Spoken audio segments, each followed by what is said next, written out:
Vamos lá, iniciando então mais um dia dos nossos estudos, o Livro dos Espíritos, livro segundo, Mundo Espírito ou dos Espíritos, capítulo 7, Retorno à Vida Corporal.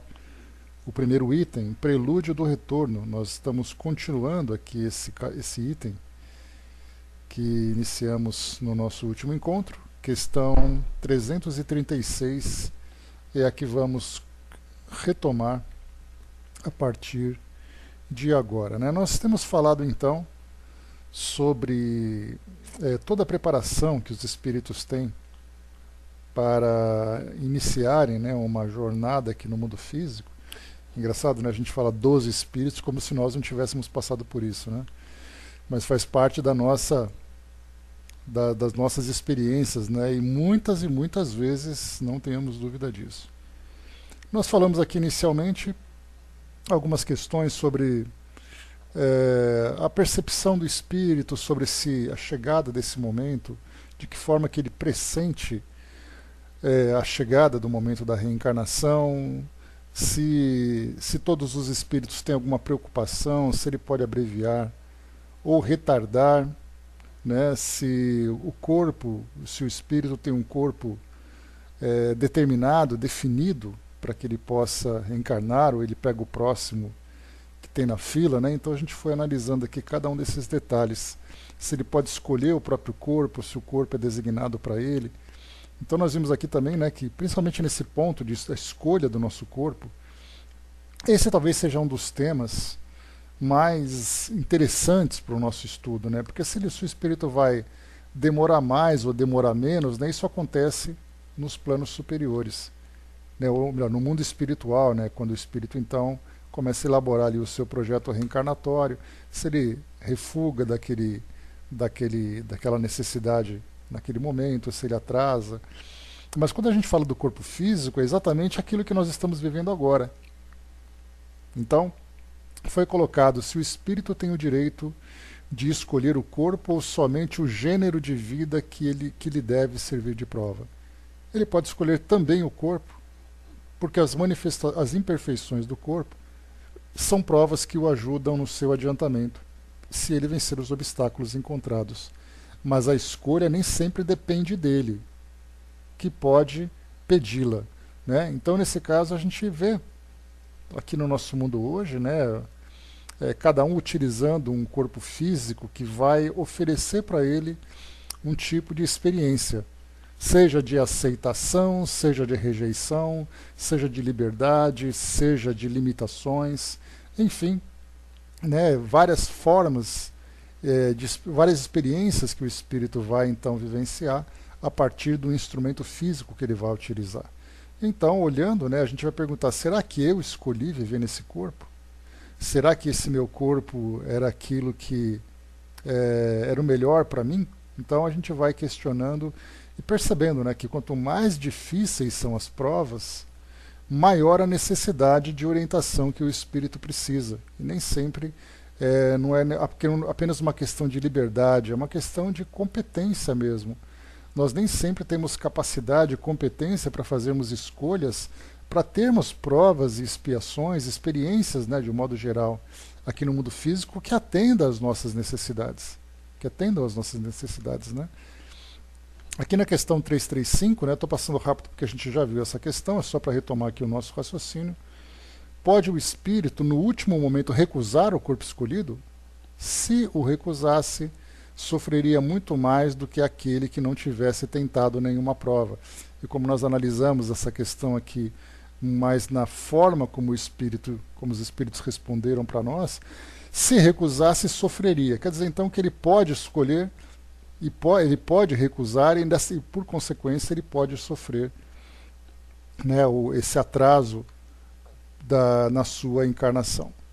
Na 336, então, que é o tema que a gente vai ver agora, poderia acontecer que um corpo que deve nascer não encontrasse espírito para encarnar-se nele? Deus proveria isso. A criança, quando deve nascer para viver, tem sempre uma alma predestinada. Nada é criada sem um desígnio. Essa pergunta ela é interessante porque Kardec deve ter trazido para nós uma situação que acontece também nos tempos de hoje, né, de uma gravidez em que a criança simplesmente acaba perecendo durante a gestação.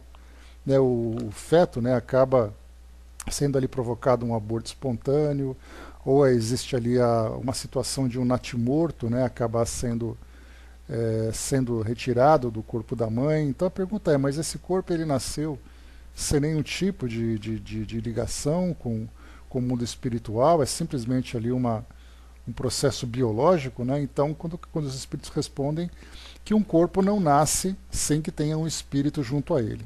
Né? Veremos um pouco mais detalhadamente essa questão mais para frente, que Kardec vai trazer para nós de uma forma mais aprofundada. Questão 337.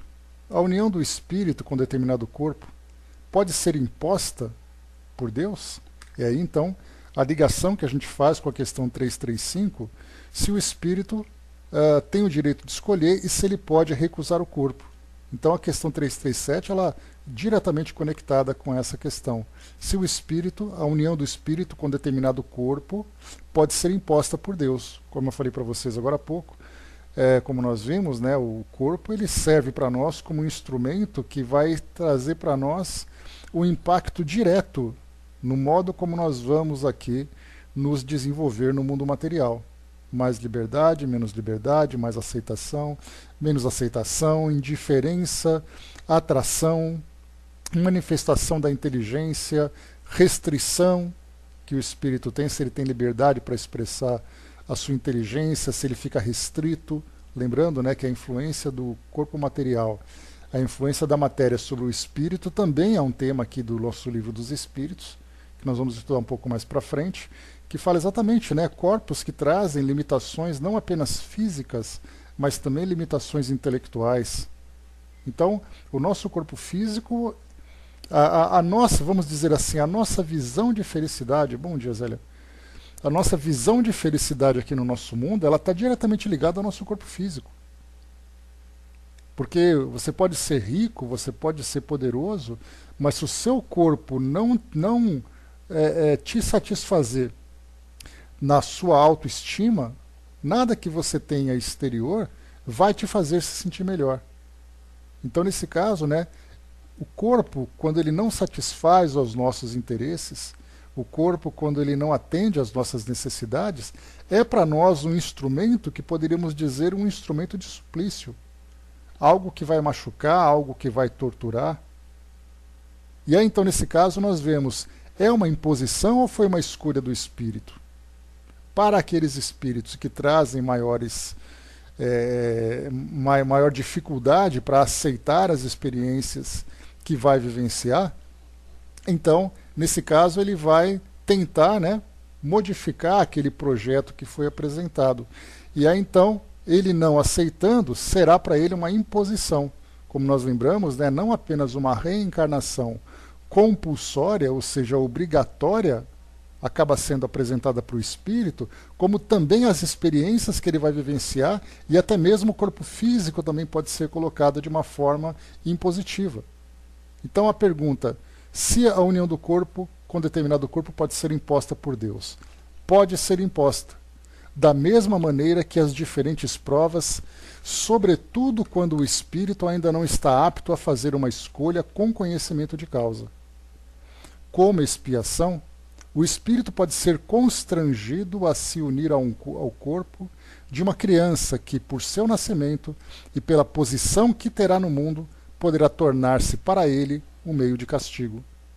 Então, quando nós falamos sobre os espíritos preparando a sua reencarnação, nós temos desde aqueles que trazem ali um conhecimento, né, das necessidades que precisa vivenciar para resgatar, né, o seu passado delituoso, para se ajustar perante as leis divinas. Então ele deseja aquilo, né, então ele sabe o que tem que fazer. Outras vezes o espírito culposo, que esse drama da consciência é aquilo que traz maior dificuldade, né, para que o espírito tenha lucidez, para que ele possa compreender aquilo que ele precisa vivenciar. Então ele quer ser torturado, ele quer sofrer por aquilo que ele vivenciou no início. Bom dia, Carol. Nós ouvimos nas mensagens de harmonização que a gente ouve aqui na sala, aquela história, né, de uma jovem que era famosa, que era bonita, que era importante na sociedade e que rejeitava a mãe.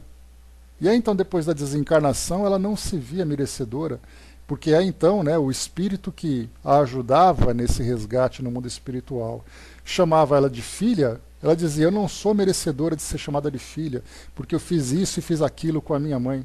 Então essa foi uma história que foi trazida para nós aqui pelos espíritos,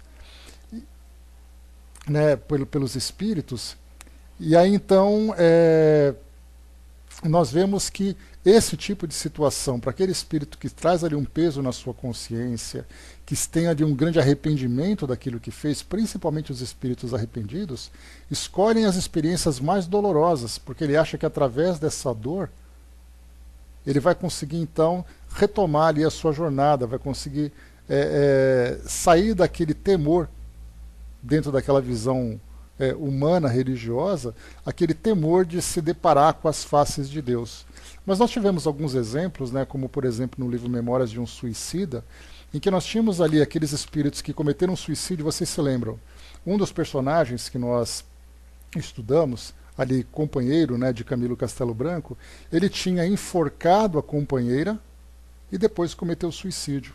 E aí então a escolha que ele fez foi reencarnar sem as mãos. Vocês se recordam disso? Eu não me lembro o nome do personagem, mas essa história. E ali então mostra que ele escolheu deliberadamente vir sem as mãos, sem os dois braços, né?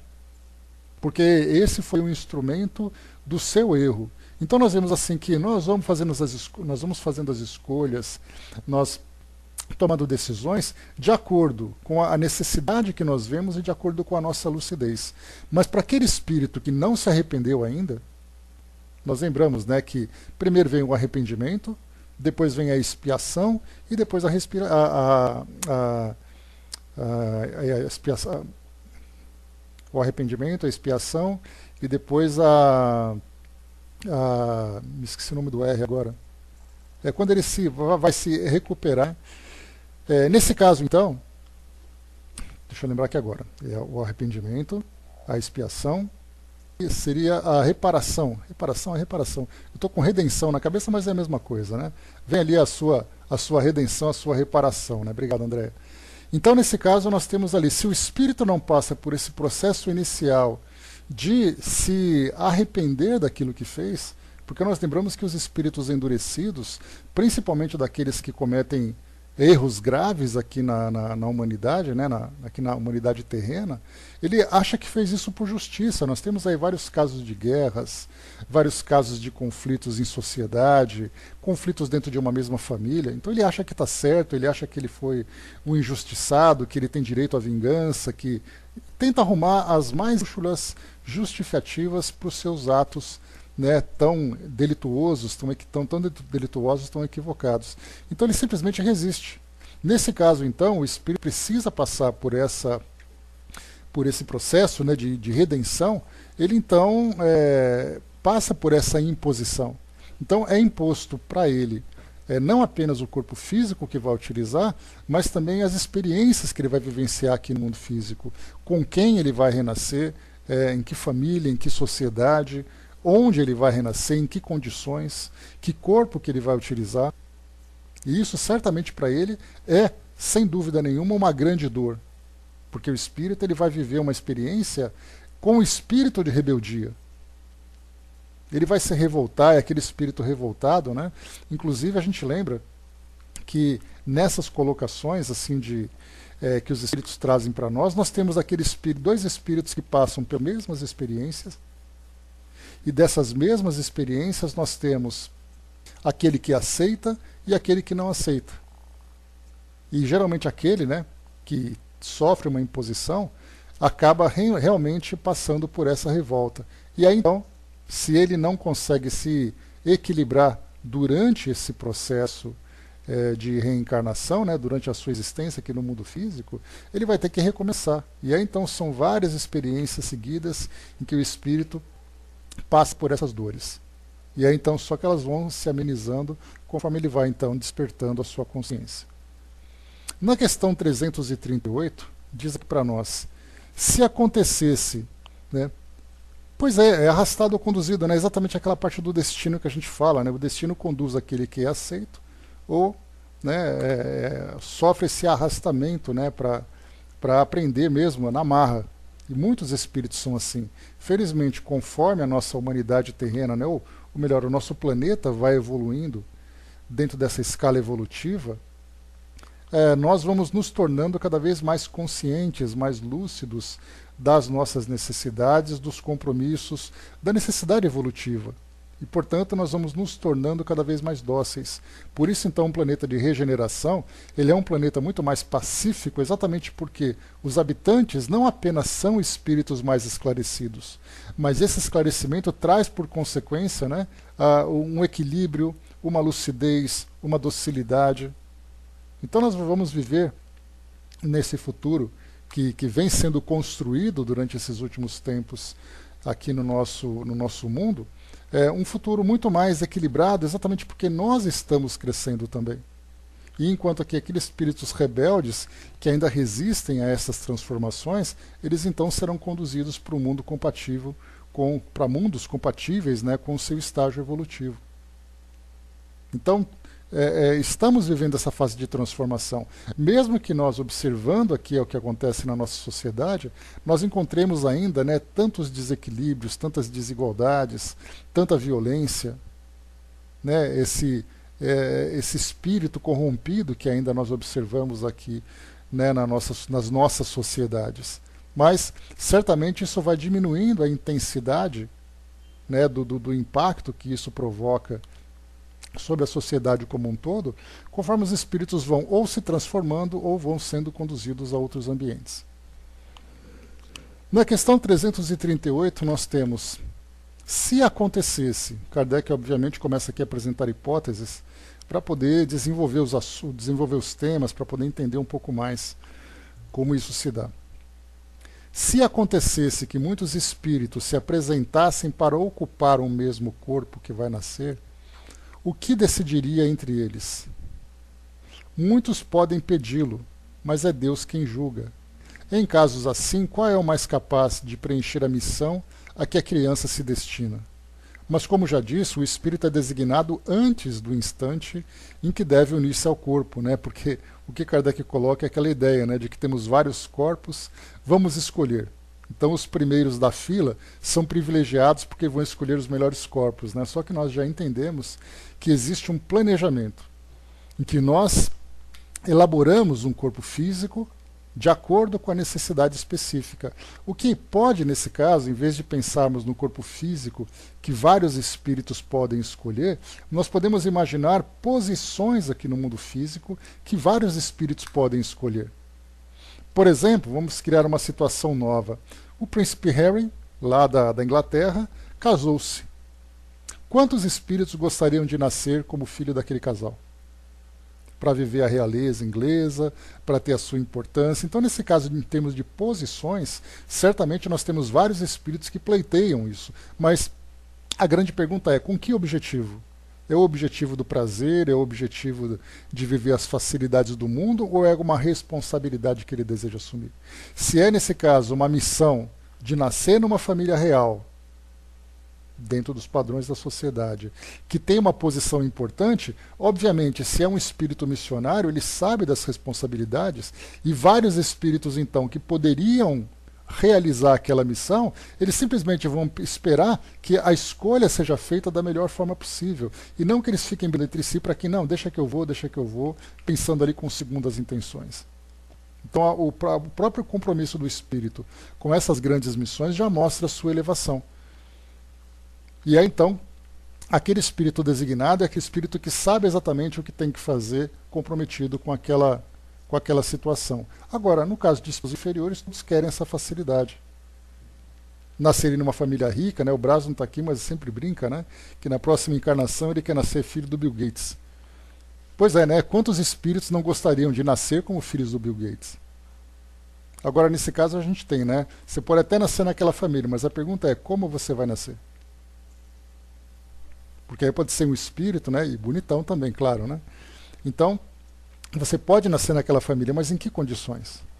Muitas vezes nossos espíritos que renascem, né, que reencarnam em famílias muito bem posicionadas na sociedade, mas cheio de limitações físicas, limitações intelectuais, complexos que o espírito traz. Então, todo aquele ambiente, aquele cenário que ele tanto desejava, muito pouco vai ser aproveitado porque o espírito traz ali as suas próprias dificuldades. Por isso, então, nesse caso, essa pergunta que ele coloca é uma hipótese que ele apresenta, né, que nós sabemos, então, que nós elaboramos o nosso corpo físico de acordo com aquilo que é necessário. Tanto que, no próprio perispírito, nós lembramos que do professor Hernani Guimarães Andrade, apresenta para nós aquela ideia do modelo organizador biológico. Esse modelo organizador biológico é exatamente ali a função do perispírito. É o perispírito que é o molde do corpo físico que nós vamos utilizar. Tanto é assim que muitas vezes o corpo físico apresenta marcas que vão interferir no desenvolvimento do corpo físico. Então são limitações, são deficiências que o corpo físico vai apresentar, tendo no perispírito a origem daquela deformidade. Daquelas características também, não necessariamente de algo negativo quando nós pensamos em deformidade, mas as características do espírito. Então tudo isso é elaborado detalhadamente para que cada corpo seja ajustado para aquele espírito. Então, sob medida. E não simplesmente uma prateleira onde nós escolhemos quais são os melhores corpos. O André lembrou, elaboramos também o plano B no caso de necessidade, né? Então, materialmente, nós elaboramos o nosso corpo, a logística também onde, com quem, quando, tudo é muito bem preparado e depois vem o planejamento. E aí o planejamento é, eu vou utilizar aquele corpo, eu vou viver com aquelas pessoas e o planejamento diz o que eu vou fazer durante a minha encarnação. E aí então nós temos aquele projeto principal e vamos elaborando ali as situações que são para nós as saídas, caso nós nos desviemos, né? Caso sejamos trazidos de volta, para que tenhamos a necessidade de sermos trazidos de volta para o nosso roteiro original. E aí então vem muitas limitações, né? Então a gente já chegou até a falar sobre isso. O espírito diz assim: olha, eu tenho uma tendência muito negativa que já me provocou muitas dores no passado e também fez com que eu provocasse muitas dores para as pessoas que conviveram comigo. Então eu vou reencarnar. Então eu quero, né? Eu preciso. Caso eu comece a manifestar de novo essas tendências, eu preciso que alguma coisa me limite. E então tem ali situações que vão surgindo na vida do espírito, transformações no seu modo de viver, doenças que vão surgindo, pessoas que vão surgindo no seu caminho, para que ele desperte de novo para aquele projeto inicial. Bom dia, Arnaldo.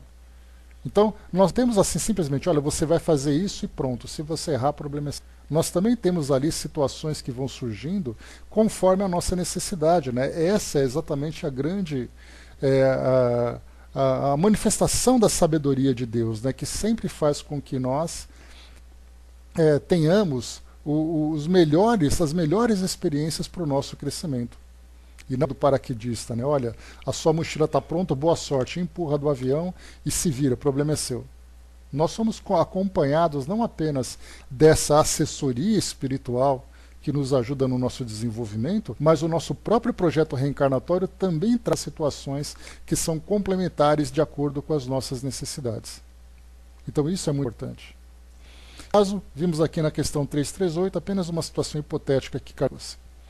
Na questão 339, o momento da encarnação é seguido de perturbação semelhante ao que se verifica na desencarnação? Então nós lembramos, né, o espírito, quando ele desencarna, dependendo principalmente da forma como ele desencarna, ele passa por essa perturbação, essa desorientação inicial. Onde estou, quem sou eu, o que aconteceu, o que está acontecendo comigo nessa hora. Então pode durar mais ou menos tempo, e aí então o espírito vai se esclarecendo conforme o tempo vai passando, ele vai então se ajustando. Aquela lucidez vai surgindo, aquela névoa vai se dissipando. Mas no momento da encarnação, a pergunta que é colocada por Kardec é exatamente isso. Se acontece da mesma forma. E os espíritos respondem muito maior e, sobretudo, mais longa. Na morte, o espírito sai da escravidão. No nascimento, entra nela. Então, olha só que dois pontos importantes que a gente vai. Vou começar pelo segundo ponto dessa resposta. O espírito sai da escravidão no momento da morte e no nascimento entra nela. Isso mostra exatamente a visão que os espíritos têm e aquilo que nós podemos também perceber sobre as tantas dificuldades que o espírito enfrenta quando ele reencarna. Para mostrar que a reencarnação realmente é reconhecidamente uma experiência muito difícil para todos nós. Porque nós saímos de toda aquela liberdade de que nós dispomos no mundo espiritual e entramos no mundo físico para viver situações dolorosas. Lá no Evangelho segundo o Espiritismo, Kardec também comenta algo semelhante, dizendo exatamente que o espírito, quando ele desencarna, ele se liberta. Então, olha só que interessante, muitos encarnados desejam viver eternamente aqui, porque aqui é tudo aquilo que ele deseja. E aquele temor da morte, de perder tudo, o medo do nada, dele deixar de ser aquilo que ele é, então ele deseja continuar aqui. É como aquele presidiário que deseja viver aquilo. Ele acaba se acostumando com aquele tipo de vida. Né? Por isso também é uma prisão. Aliás, tem aquele filme Um Sonho de Liberdade, que é um belíssimo filme para a nossa reflexão. Então mostra ali um jovem que foi comprometido com o assassinato da esposa, e aí então ele foi preso.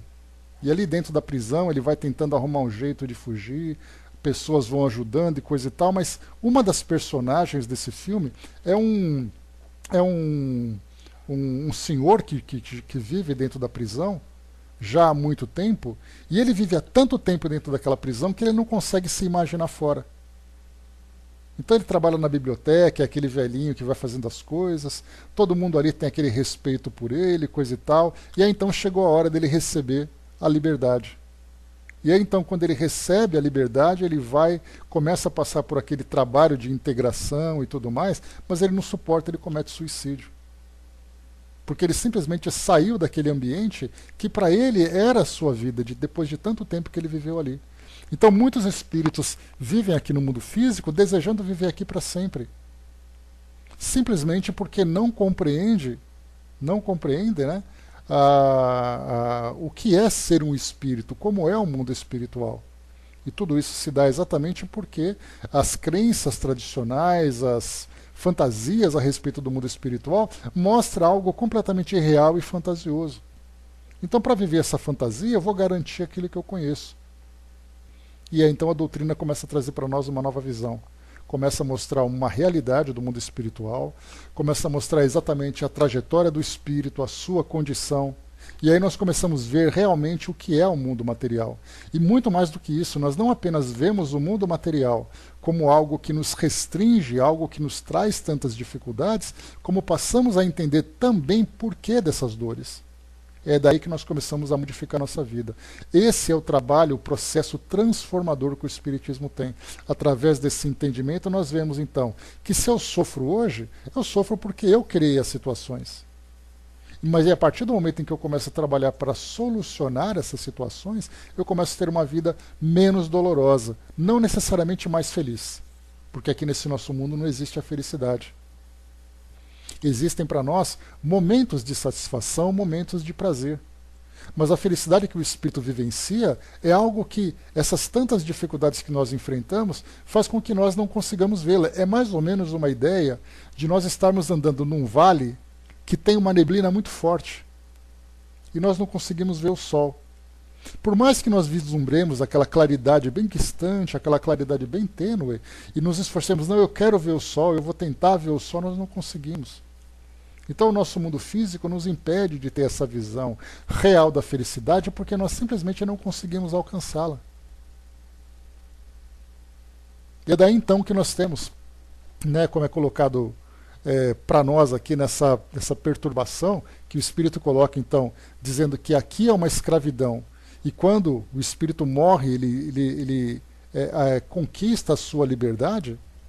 Então essa pequena frase que é colocada no meio dessa resposta, ela passa muitas vezes percebida, e nós aqui percebemos, né, vendo exatamente isso, que realmente é reconhecido que estarmos encarnados é uma dificuldade, tanto que os espíritos, depois de um estágio mais avançado na sua evolução, ele não precisa mais encarnar nesse mundo, ele encarna em outros. E ainda assim, essas outras encarnações, embora não seja, vamos dizer assim, uma prisão de segurança máxima, é um vídeo. Ele fica restrito, ele sai daquela liberdade de que ele dispõe, de toda a leveza, de toda a expansão da sua consciência, de toda a liberdade que ele dispõe de ir e vir, de fazer e acontecer, com todas as habilidades. Né? Exatamente, Tic-Tac. É exatamente isso. Então, por isso que nós estamos vendo aqui agora, esse nosso mundo é realmente para nós uma escola, mas é uma escola que traz muitas dores, muitas dificuldades.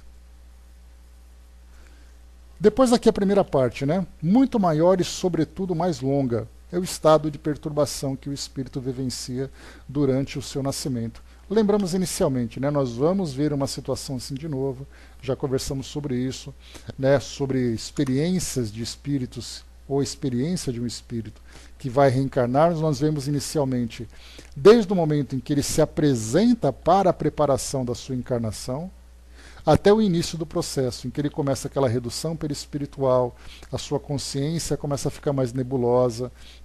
Depois, então, ele entra no processo de gestação. A partir desse momento, ele perde completamente a consciência.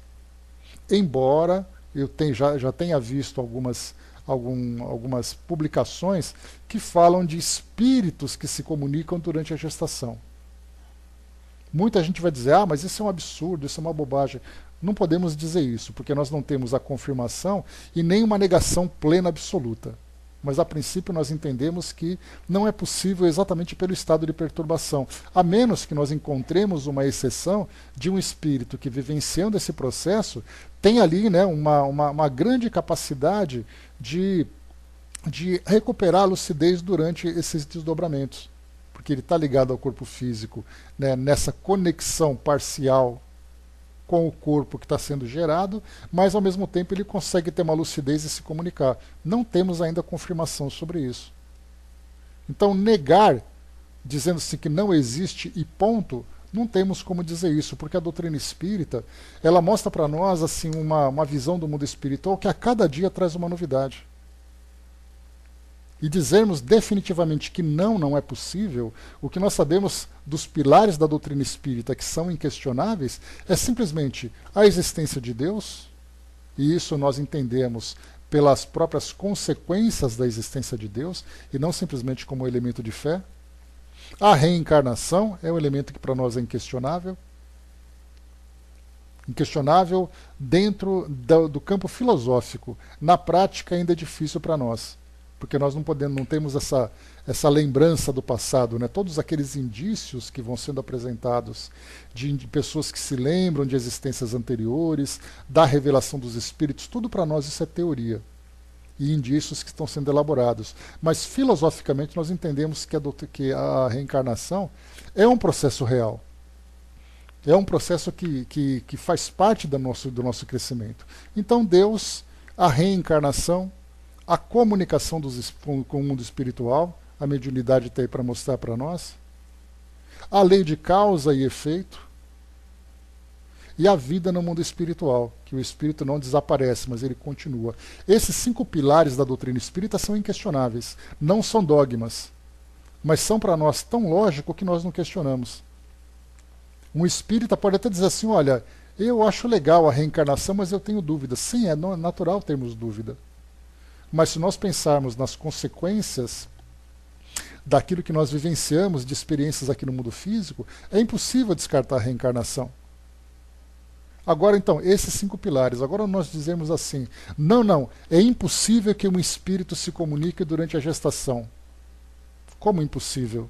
Será que nós temos essa garantia toda, essa segurança toda? Será que nós temos essa compreensão absoluta do processo de reencarnação de um espírito? Então, para nós, parece que isso é uma situação muito difícil. Ou aquela frase clássica, né? Não é impossível.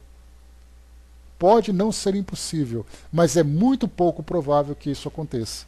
Exatamente porque o próprio processo faz com que o espírito tenha essa limitação na sua manifestação e, portanto, ele não possa se comunicar. Então, por isso, é uma situação mais longa, Geralmente, né, porque nós temos estado de perturbação durante a desencarnação, após a desencarnação, de espíritos que vivem durante muito tempo, décadas, séculos. Mas, de um modo geral, isso são as exceções, né? Mas a regra é aquele espírito passar por aquela desorientação inicial, aí depois de um tempo, alguns dias, algumas poucas semanas, ele começa a recuperar um pouco da lucidez. No caso aqui, nós estamos falando de uma gestação em que o espírito tem uma preparação antes da gestação, depois ele passa por aqueles 9 meses de gestação, depois ele nasce, fica naquele período da infância, e aí então, né, a ideia dos 7 anos ela é muito presente aqui em temas que nós estudamos na doutrina espírita. Então, aos 7 anos, alguns espíritos dizem que é quando existe a conexão completa do espírito com o seu corpo físico, é quando a criança começa a ter as primeiras ideias, as primeiras manifestações do seu intelecto, das suas tendências. Então, desde o início da gestação, do preparo da gestação antes da ligação com o corpo físico, até a criança começaria a manifestar a sua inteligência, é um período longo. Nós podemos colocar aí de 7 anos, 8 anos, em que o espírito fica se desenvolvendo para recuperar a sua capacidade intelectual, moral, plenamente, né? Então, por isso, como é colocado para nós, é sim um estado de perturbação também. E aqui, então, se o espírito sai da escravidão, ele rapidamente recupera. Quando ele está entrando, é muito pior. Seria como nós lembrarmos, né, usando também a ideia do presídio, o espírito sofre mais quando ele entra na prisão do que quando ele sai. Quando ele sai, ele vê o mundo, né, se ele tiver ali um mínimo de equilíbrio, ele vai ver o mundo, então, poxa, eu estou livre, que legal, agora eu vou viver minha vida. Agora, quando o espírito chega, ele tem que passar por aquela adaptação, todos os seus medos, todas as suas restrições. Com o mundo físico, então, nós podemos usar a mesma comparação. 340. O instante em que o espírito deve encarnar-se é para ele um instante solene? Cumpre ele esse ato como coisa grave e importante? Sim, é nascer de novo. Né? Nascer nova experiência, vivenciar tudo aquilo que é novo. Nesse caso aqui, para o espírito, então, a encarnação é um momento solene? É como um viajante que embarca para uma travessia perigosa e não sabe se vai encontrar a morte nas vagas que afronta. Então, uma resposta bastante simples, mas bastante profunda. O espírito, então, quando ele vai reencarnar, ele está se lançando num caminho que para ele é desconhecido, no que diz respeito à forma como ele vai viver. Ele tem ali o projeto, ele sabe onde, ele sabe com quem, né? Pelo menos assim nas informações mínimas, ele tem ali uma ideia do que ele deseja fazer, mas no momento em que ele chega aqui, a pergunta é: será que eu vou conseguir? Essa incerteza para ele, então, é algo realmente complicado. Não é aquela pessoa que acorda todos os dias e vai trabalhar como algo que faz parte da sua rotina. É aquele indivíduo que prepara uma viagem complexa, perigosa, por um caminho que é desconhecido. Então ele fica cheio de ansiedades, cheio de expectativas, medos que também vão ali envolvendo, né? Então é sem dúvida nenhuma. E agora, quando nós falamos aqui, Kardec não traz essas informações, porque ele não fala exatamente com mais detalhes sobre essa dinâmica do mundo espiritual. Mas nós entendemos assim, né, que nos relacionamentos do mundo espiritual, os espíritos ali criam afeições, os espíritos formam grupos de amigos, formam famílias, aqueles reencontros que são estabelecidos.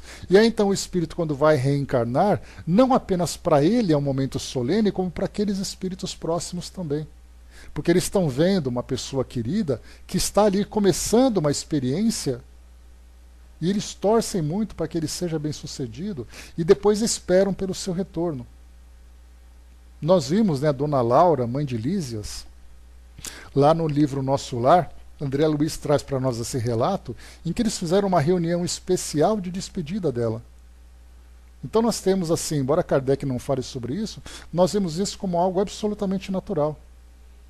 Vamos nos reunir com aquela pessoa que vai se despedir, vamos levá-la, né, acompanhá-la até o aeroporto, até o porto, até a rodoviária, seja lá onde for, vamos saudá-la, desejar boa viagem. Então, todos esses tipos de saudação, que os espíritos oferecem para aquele que vai iniciar uma viagem, é a mesma coisa que acontece também para aqueles que vão reencarnar. Então é como um viajante que embarca para uma travessia perigosa e não sabe se vai encontrar a morte nas vagas que afronta.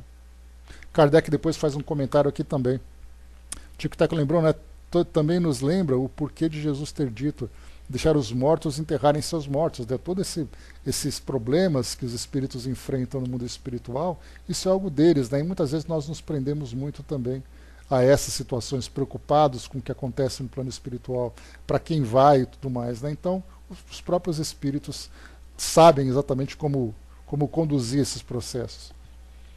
Comentário de Kardec. O viajante que embarca sabe a que perigo se expõe, mas não sabe se naufragará. Assim se dá com o espírito. Ele conhece o gênero de provas a que se submete, mas não sabe se sucumbirá.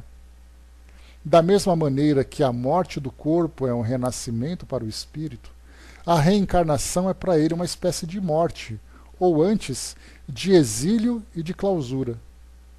Ele deixa o mundo dos espíritos pelo mundo corpóreo, como o homem deixa o mundo corpóreo pelo mundo dos espíritos. O espírito sabe que se reencarnará, como o homem sabe que morre. Mas como este, não tem consciência do fato senão no último momento, quando chega o tempo desejado.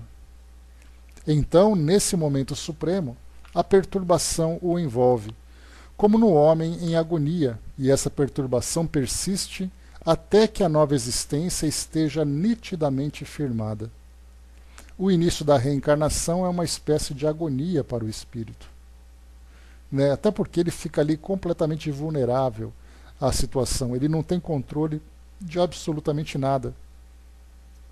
Ele se entrega a esse processo, confia naqueles que estão conduzindo-o, e aí então ele é ligado àquele corpo que se forma. A partir dali, ele é completamente impotente. Então, muitos espíritos sofrem esse processo e nós temos uma compreensão ainda muito limitada, né? Bom dia, Regina, do que acontece nesses momentos. Nós temos pediatras, nós temos psicólogos, né? Nós temos outros profissionais que se envolvem, falando exatamente daquele momento importante da gestação, né? Quando os pais devem manter aquela harmonia, aquelas terapias que são feitas, aquelas práticas, né, de fazer com que a criança ouça música, que a mãe passe por terapias para fazer aquela harmonização com a criança, para que a criança se sinta bem acolhida e tudo mais. Né? E isso acaba sendo feito de uma forma quase que instintiva, não muito consciente do que acontece, até porque eles observam a criança que está nascendo e não o espírito que está encarnado. Então, certamente, né, se nós tivermos a oportunidade de, quando estivermos desencarnados, acompanhar esse processo desde o início, certamente nós ficaremos assim deslumbrados da complexidade do que é uma reencarnação, de que forma que o espírito é afetado não apenas pela influência do corpo físico, né, daquilo que os pais, a mãe principalmente faz, né, com a forma como ela cuida do seu corpo físico, as substâncias que ela ingere, sejam medicamentosas, sejam tóxicas, sejam alimentação e tudo mais, seja alimentação. Então, tudo aquilo que toca o seu corpo físico, mas também psiquicamente. Todas as rejeições, todas as preocupações, os estresses que ela vivencia. Quantas vezes, né, nós temos ali espíritos que sofrem durante a gestação por causa dos pais que não mantêm aquele ambiente equilibrado. E aí então, né, mais uma vez, os psicólogos, profissionais, falam muito, né, é importante que você fique calma, porque isso pode incomodar sua criança. Então é uma preocupação instintiva. Mas, na verdade, quando nós começamos a entender a reencarnação como um processo complexo, que envolve espíritos, né, tanto aqueles que estão encarnados como desencarnados, energias, vibrações, pensamentos, sentimentos e emoções, tudo isso envolvendo esse campo imaterial, aí nós sabemos então de que forma o impacto que isso provoca sobre o espírito. Então, por isso que o início da reencarnação é uma espécie de agonia, pela impotência em que ele se encontra durante esse momento. Questão 341. A incerteza do espírito quanto à eventualidade do sucesso das provas que vai sofrer na vida é para ele uma causa de aflição antes da encarnação? Uma grande aflição, pois as provas da sua existência o retardarão ou farão avançar segundo as tiver bem ou mal suportado. Então aqui nós já falamos várias vezes e vimos também vários exemplos, né, nos relatos dos espíritos, nos romances que nós lemos, né, de que forma que o espírito começa a se preparar para uma nova encarnação. Então, quanto mais equilibrado o espírito é, melhores são as suas experiências. Então ele começa a dizer, não, eu vou reencarnar naquela família, eu sei que eu vou ser acolhido porque são espíritos amigos, as minhas experiências são relativas a tendências que já estão sendo domadas, mas que não provocam em mim um impacto tão doloroso, então eu vou reencarnar, eu tenho aquele medo, não do que eu vou encontrar na minha família e nem daquilo que eu desejo, mas eu posso ter medo daquilo que acontece na sociedade onde eu vou reencarnar, daquilo que muitas vezes foge ao meu controle. Então o espírito sente aquela expectativa, aquela ansiedade. Agora, quando nós falamos de um modo mais geral, aqui no nosso mundo, nós temos experiências relacionadas a provas e expiações que são realmente bastante desafiadoras. Então, ao contrário desse primeiro exemplo, do espírito que sabe que vai encontrar espíritos amigos, que ele vai ter uma vida tranquila, que as suas provas e expiações não serão tão dolorosas porque ele já conquistou o direito de não mais precisar dessas dificuldades, então ele vai naquele mar calmo, naquele céu sem grandes nuvens, sem grandes tempestades, vai ser tranquilo. Mas e no geral? Quando nós vamos, então, você imagina, olha, eu vou reencarnar, vou encontrar inimigos do passado que vão me receber como filho. Já sabe que vai ter uma vida difícil. Eu vou ter que passar por dificuldades dessa ou naquela natureza, porque eu ainda tenho tendências que são ainda muito graves. Já sei que vou encontrar ali abacaxis para descascar. Já sei que vou reencarnar naquele lugar que é um lugar bastante agitado, bastante perturbado, vai ser muito difícil. Dá para a gente imaginar como vai ser a nossa vida, sabendo que não é uma viagem de passeio, mas é uma viagem de dificuldades? Olha quantas coisas nós estamos vivenciando. Tico até colocou para nós aqui, não deixa de ser uma missão que às vezes assusta, uma missão extremamente difícil. E que não é às vezes assustam pelo conteúdo dessas missões, pelos elementos que envolvem essa viagem que o espírito vai fazer, não tenhamos dúvida que é algo assustador. Porque não apenas assustador com relação àquilo que ele vai encontrar, porque no psiquismo do espírito, na sua mente, acabam sendo somados vários elementos. Primeiro porque ele já é um espírito que falhou no passado. E, portanto, ele já sabe que ele é um espírito culpado. Segundo, porque aquele compromisso que ele vai cumprir é algo que diz respeito a esse resgate. E ele sabe que se falhar, ele vai ter que viver de novo. Então, olha só quantas coisas passam na cabeça do espírito. Será que eu vou conseguir? Será que eu vou sofrer? Será que eu vou ter que fazer de novo? Então, esse será são aqueles fantasmas que ficam ali girando em torno da sua cabeça. Porque ele já sabe que ele vai ter que enfrentar dificuldades. A grande pergunta é, será que ele vai suportar tudo isso? Porque se ele não suportar, ele vai ter que fazer de novo, com as consequências graves daquilo que ele deixar de fazer. Tem, e todos nós somos aqui, né? Porque a gente pensa assim, né? Aquele espírito que se prepara, ele é muito corajoso e muito determinado. Nós somos assim. Aí nós temos que analisar a nossa própria vida. Será que nós estamos fazendo o melhor que nós podemos fazer? Porque esse medo nós já tínhamos. Nós tivemos isso no início.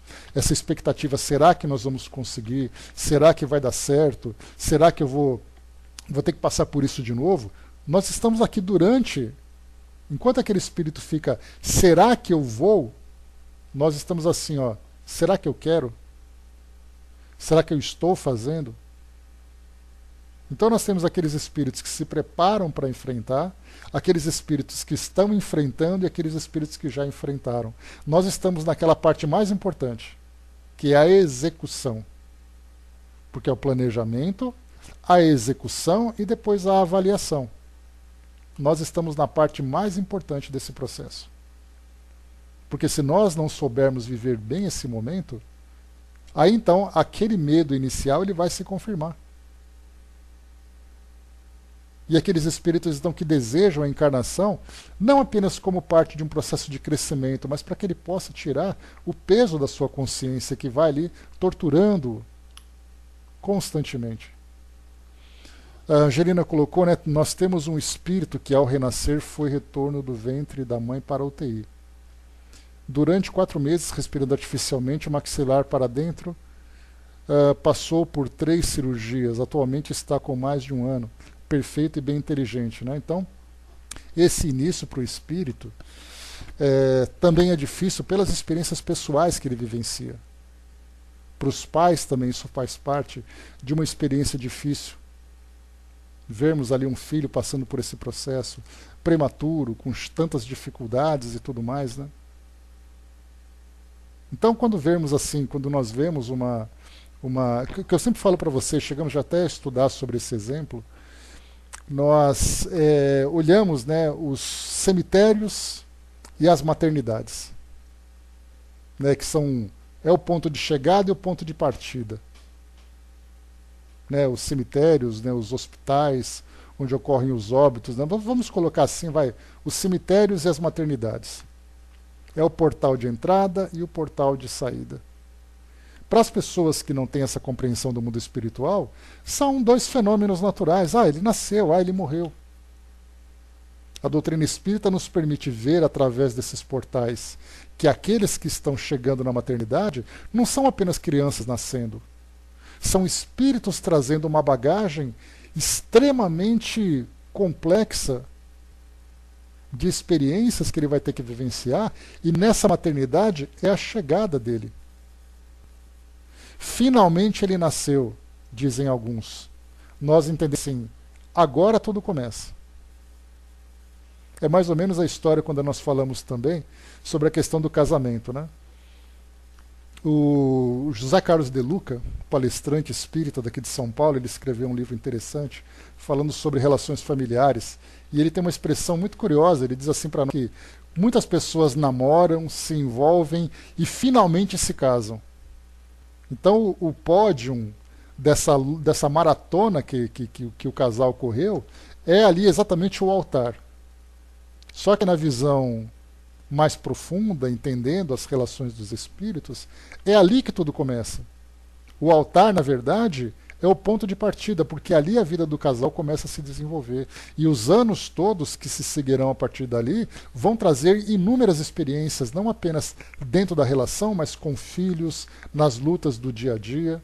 E muita gente pensa assim, finalmente ele se casou, finalmente ele nasceu. Ali é só o começo, não é o fim. Não é finalmente. A gente poderia dizer assim, inicialmente vai começar, e não finalmente terminou. André colocou em cima ali, André, você caiu e voltou. Acho que deve ser apavorante esse sentimento, porque temos a grande dúvida e sabemos que só depende de nós mesmos, né? E às vezes nem de nós mesmos, porque muitas vezes depende também daquilo que está à nossa volta. Porque nós temos, como lembra aquele espírito, Andréia, lá no livro Obras Póstumas, né, que eu sempre gosto de comentar para vocês, de comentar com vocês, daquele que fala sobre as expiações coletivas. Então ali fala dos espíritos fala cada um de nós, né, 3 esferas de experiências que nós vivenciamos. A esfera íntima só depende de nós. A esfera familiar depende de nós e daqueles que estão próximos. E a esfera da sociedade, que muitas vezes nós não temos qualquer tipo de condições de mudar aquela situação. Basta a gente lembrar, por exemplo, a violência na sociedade. Vamos falar das grandes cidades, São Paulo, Rio de Janeiro, Salvador, Brasília, Fortaleza, enfim, várias outras grandes cidades e pequenas cidades também. Qual é exatamente a nossa capacidade de transformar aquilo que acontece numa grande sociedade? Praticamente nenhuma. Não individualmente, a não ser que nós nos juntemos coletivamente e promovamos essa mudança. Mas individualmente eu não posso fazer quase nada. Eu não posso fazer nada que não esteja aqui ao meu alcance. Mas dentro de uma grande sociedade, São Paulo tem 12 milhões de habitantes. O que eu posso fazer para mudar o que acontece nessa grande cidade? Praticamente nada. Mas mesmo assim eu sofro a influência desse ambiente coletivo. Então eu tenho o meu universo íntimo, o meu universo familiar e tenho o meu universo coletivo. E nós estamos aqui, ó, vivendo as nossas encarnações. Então, olha que mecanismo complexo tudo isso. Enquanto nós cruzamos nas ruas, né, você anda numa calçada, ou no corredor de um shopping, ou num ambiente público, numa praça, em qualquer lugar, você está cruzando com espíritos, cada um trazendo a sua história. É aquela experiência que eu comentei com vocês, né, André? Que eu falo da praça de alimentação de um shopping center. Essa é uma experiência que eu fiz daquela vez e isso ficou muito marcado para mim. Porque ali quando você para e começa a observar as pessoas silenciosamente, pensando assim, será que elas têm noção do que elas estão fazendo aqui? Será que elas têm ideia de que elas são espíritos reencarnados? Ou elas acham simplesmente que são seres vivos que nasceram por um acaso da natureza? Pais carregando filhos, e nós vemos ali aquelas mães, né, nos seus carrinhos, carregando ali os seus bebês. Será que ela tem ideia de que aquele espírito que se encontra naquele carrinho acabou de reencarnar? Aquelas pessoas já com uma idade mais avançada, será que elas têm ideia que elas estão quase no ponto de voltar? E aqueles jovens, aquelas pessoas já com uma idade madura, mas ainda com longa trajetória para frente, será que eles têm ideia de que eles estão executando um planejamento? Olha quantas ideias vão surgindo pelo simples fato de você observar. Fala, professor, bom dia. Você vai a uma praia e você vê aquela multidão tomando sol, brincando, indo para ali carregando seus filhos, brincando na água e coisa e tal. São espíritos reencarnados. Muitos deles ali completamente ignorantes sobre o papel que estão desempenhando. Pirariam o tic-tac. A gente fica se perguntando se esse tratamento de choque não seria mais interessante do que essa ignorância. Mas é a nossa visão, né? Se Deus os mantém ainda nessa condição, é porque é assim que tem que ser. Mas se desse aquela chacoalhada, né? Acorda, você é um espírito encarnado. Pirariam, com certeza. O pouco que nós sabemos já deixa a nossa cabeça meio girando, né? Imagina se aqueles que trazem muito mais complexos. André lembrou ali também, né? Finalmente terminou a faculdade. Mal sabem que é ali que começa o desespero, né? Pois é. Ah, peguei o diploma, finalmente eu consegui. Aí ele sai da faculdade, olha para a rua e fala assim, agora vem a hora de você lutar pelo seu espaço. Porque agora acabou aquela história da irresponsabilidade do estudante. Agora começa a responsabilidade do profissional. Então tudo isso é importante para nós. Então, nessa questão que foi colocada aqui por Kardec, falando sobre essa incerteza, provoca sem dúvida nenhuma esse grande medo. E agora nós entendemos por quê. Então, mais uma vez, se o espírito antes sofria com essa aflição, hoje nós então temos as condições de executar aquele projeto. Muitas vezes, né, a gente vê como esse tema é profundo, né? Nós encontramos, principalmente nas clínicas de psicologia, nas clínicas de psiquiatria, nas terapias que são feitas, nos atendimentos fraternos, pessoas que chegam e dizem assim, olha, eu não faço ideia de qual é o meu papel no mundo. Eu vivo a minha vida como se eu fosse um estranho aqui nesse ambiente, como se eu fosse um estrangeiro, eu não reconheço essas pessoas como pessoas com quem eu tenho afinidade, eu não me sinto acolhido por essa sociedade. Quantos conflitos nós encontramos, esses conflitos existenciais que Joana de Ângeles muito bem explorou no livro que leva esse mesmo título. Cada capítulo ela traz um tipo de conflito que nos atinge de alguma forma, em maior ou menor intensidade. Então nós estamos aqui vivendo esses tantos e tantos conflitos exatamente porque não entendemos o nosso papel. E muitas vezes, mesmo não entendendo esse papel, é capaz de nós executarmos bem o nosso projeto. Porque simplesmente o fato de você dizer assim, olha, eu estou nesse lugar com essas pessoas e essas são as minhas atribuições. Se você fizer bem aquilo que está a seu alcance, você está fazendo bem. Eu não sei se eu tenho uma grande missão, se essa grande missão tiver que vir, ela vai aparecer. Mas enquanto ela não aparece, se é que ela vai aparecer, o fato de eu conduzir bem minha vida naquilo que está a meu alcance, dentro dos valores, com esforço, com dedicação, já vai ser um bom trabalho. Então alguém diz assim, olha, me ajuda a descobrir qual é o meu papel no mundo. Seja uma boa pessoa e aproveite as oportunidades. Isso tudo já vai te garantir uma boa conquista. E depois, naturalmente, nós lembramos sempre que essa expressão ela é definitiva. Quando o trabalhador está pronto, o serviço aparece. Quando o discípulo está pronto, o mestre aparece. Mas enquanto nós não nos aprontarmos, nós ficaremos assim batendo cabeça, tentando encontrar um espaço que nós não sabemos qual é.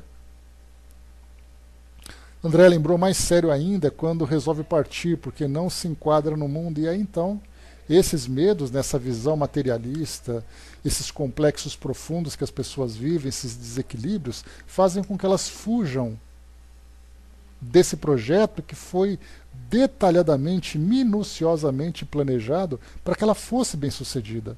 E ela acabou fugindo. E como tudo que é mal feito tem que ser feito duas vezes, e a segunda vez é sempre mais complicada, ela acaba de entrar num caminho extremamente difícil, porque ela tinha oportunidade de dar um passo à frente. Ela infelizmente deu 2 passos para trás. Primeiro passo, porque ela regrediu naquilo que ela poderia fazer, e segundo caso, ela criou novas situações que não estavam planejadas. Então ela vai ter que remar tudo de novo para conquistar aquilo que ela perdeu.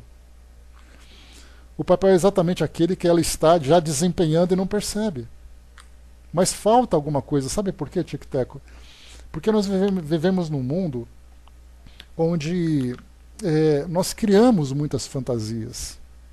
Né? Você imagina, na mídia principalmente, as pessoas ficam se comparando. Então você acha que a sua missão é a mesma missão do outro.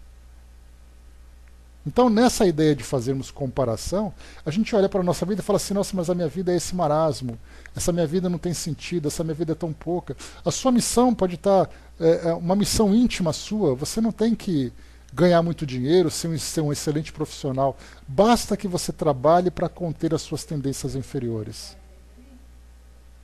Basta que você trabalhe para se manter equilibrado.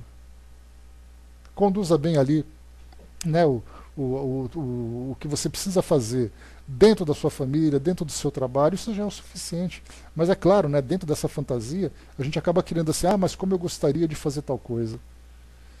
Como eu gostaria de executar aquele grande projeto. Exatamente, não percebe. Mas é porque a gente compara, né? Porque a ideia aquela ideia da felicidade aqui no mundo, a gente sempre vai olhar para aquilo que o outro tem, aquilo que o outro faz, aquilo que o outro é. Você não pensa na felicidade íntima que você vai ter. Porque, como nós falamos até isso ontem, né? Estudando ali o livro Os Mensageiros, nós chegamos a tocar nesse assunto.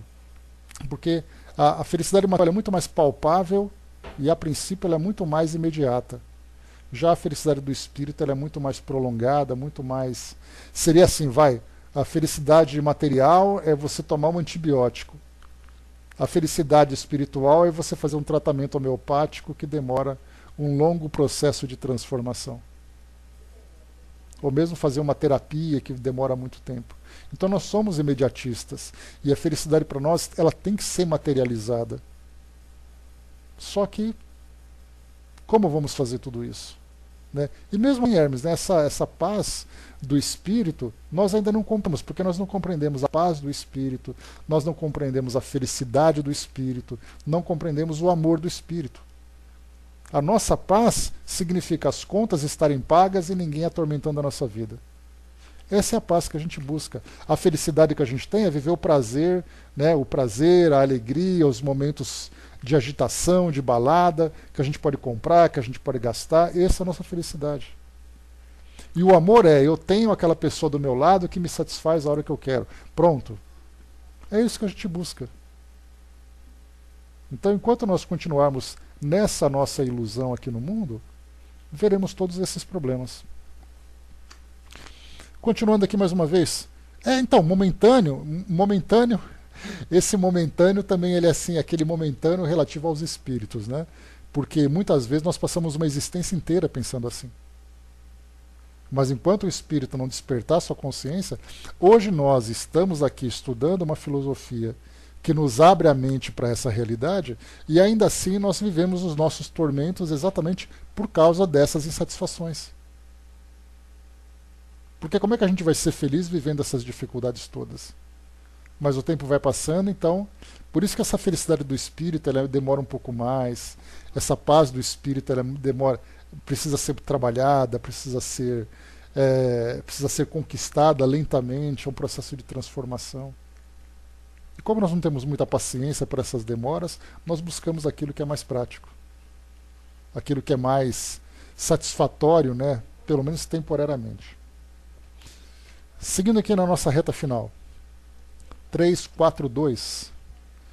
No momento da sua reencarnação, o espírito é acompanhado por outros espíritos, seus amigos, que assistem à sua partida do mundo espírita, como o vão receber na sua volta. Nós já vimos sobre isso, né?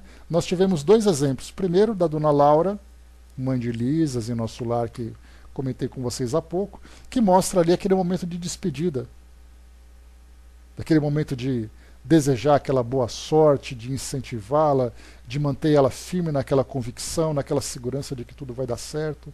E vimos no livro Voltei a recepção da filha de irmão Jacó, Dr. Bezerra de Menezes e outros amigos que o esperavam quando ele desencarnou. Vimos então a partida e vimos a chegada. Na verdade, a partida dos 2 lados, né? Porque a chegada do lado de cá, nós temos também os espíritos que nos acompanham durante o nosso nascimento.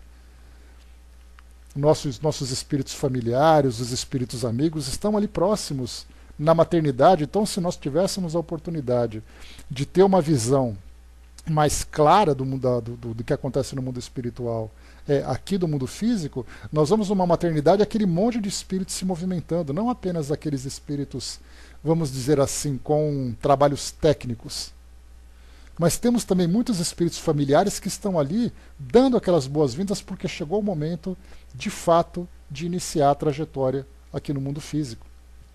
Envolvendo os pais em vibrações amorosas, envolvendo o espírito que está reencarnando, envolvendo toda a família. Né? E também da mesma forma, Hermes. Assim como acontece, né, que nós vimos aqui no caso da reencarnação, quantos espíritos que são algozes, que são inimigos, esperam o espírito reencarnar para atormentar a vida dele. Que vão obsediá-lo, vão persegui-los, e aí tantos e tantas crianças que passam por essas dificuldades. E na desencarnação, com muito mais frequência. Na desencarnação, então, vem aquele bando de espíritos, aguardando ali os seus parceiros, né, de infelicidade. Né? Vamos ver, né? Quem viver, verá. Sim, né? É só virar a página, né?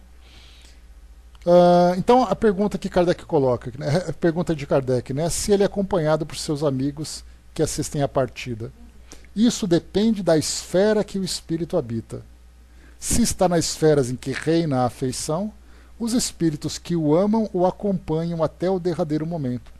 O encorajam e frequentemente mesmo o seguem durante a vida.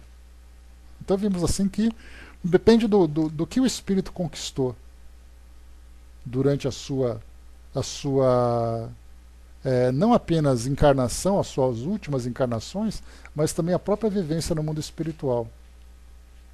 E a última questão, para a gente fechar aqui o nosso estudo, que é a última questão desse item já do prelúdio do retorno, 3.4.3. Os espíritos amigos que nos seguem durante a vida são por vezes os que vemos em sonho, que nos testemunham a sua afeição e que se nos apresentam com feições desconhecidas? Muito frequentemente o são. Eles vêm visitar-nos como os ides ver um prisioneiro sob chaves, né? Ou seja, são aqueles visitantes que vão levar ali, né, aquele calor, aquele carinho, né, para aquele espírito que se encontra num presídio, né? Mas podemos ver também, é aquele espírito que recebe uma visita num hospital, é aquele espírito que recebe uma visita num presídio. Então os espíritos estão sempre juntos, né? E mais uma vez aqui também, como aqueles que estudaram o Livro dos Espíritos no seu lançamento no século XIX, não tiveram oportunidade de conhecer obras como a de André Luiz, que nós estamos estudando nos Mensageiros agora, na missão aqui na crosta terrestre. Quantos espíritos estão ali próximos, acompanhando, né, aquelas famílias, acompanhando aqueles espíritos que estão passando por dificuldades, que estão cumprindo suas missões.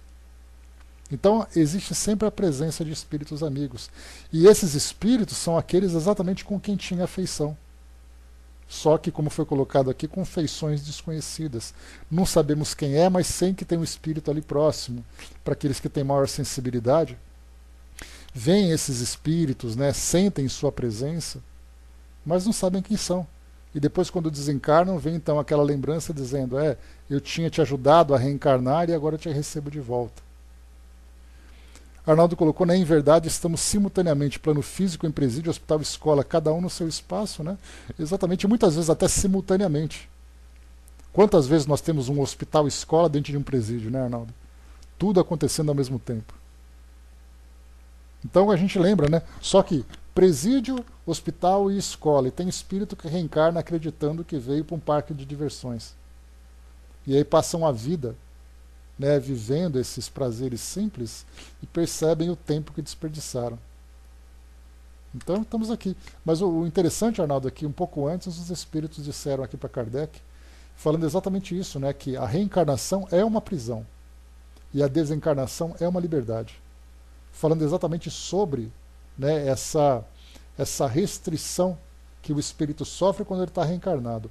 O modo como ele vai se comportar dentro dessa prisão aí diz respeito a ele. Mas sem dúvida nenhuma, até um espírito que é missionário, ele chega para cá para sofrer as restrições.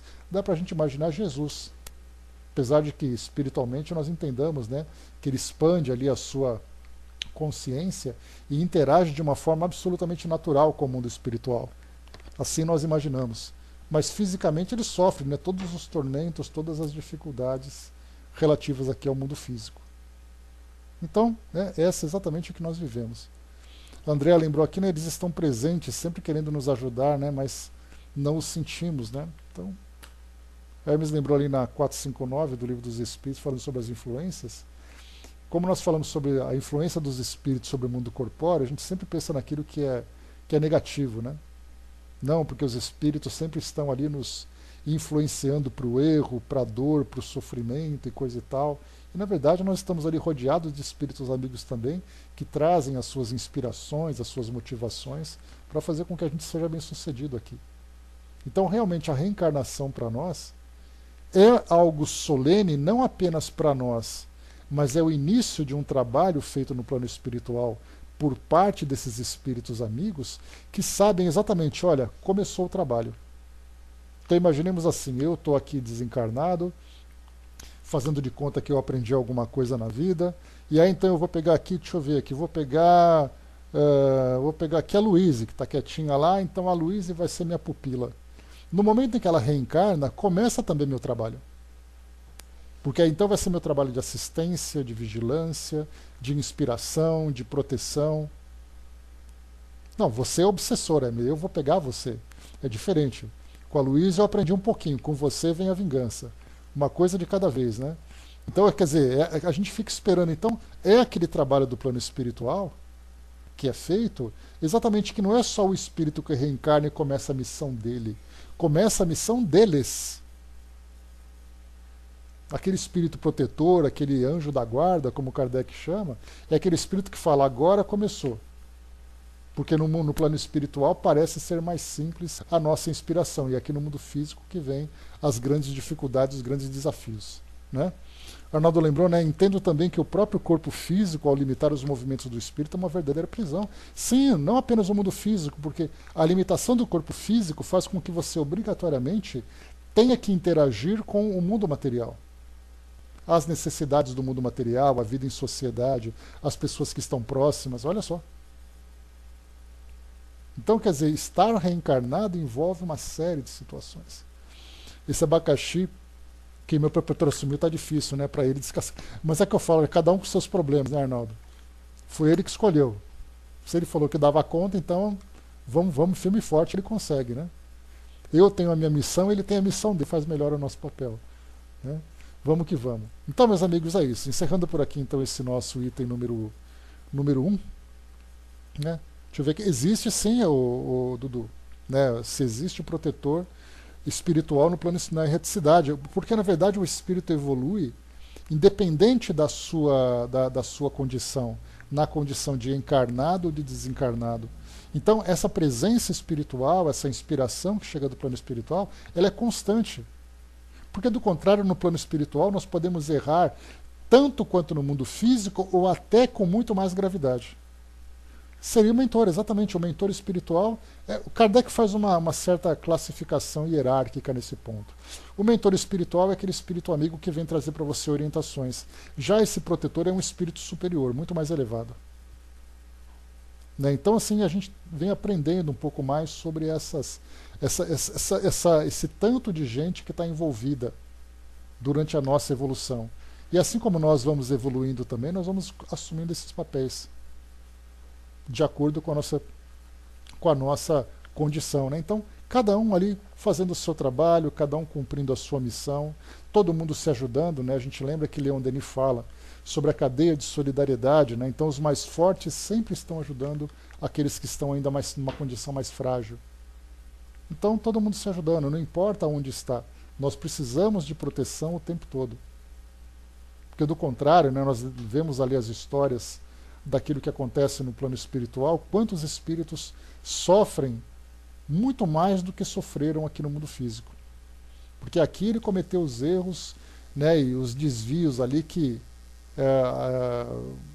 o afetavam ou trouxeram consequências de alguma forma. Aí ele desencarna, sofre muito mais, e ali continua a proteção. Para que ele possa se reequilibrar, para que ele possa retomar o seu caminho. Então, o tempo todo isso acontece. Então fechamos por aqui, Prelúdio do Retorno, questão 343, né, foi a que nós fizemos agora. Finalizamos, e o próximo tema que nós vamos estudar será o número 2, união da alma com o corpo. Inclusive aquela resposta que nós vamos ter a respeito do espírito que foge durante a sua encarnação, a sua gestação, o espírito que aborta a sua missão durante essa gestação, né? Então,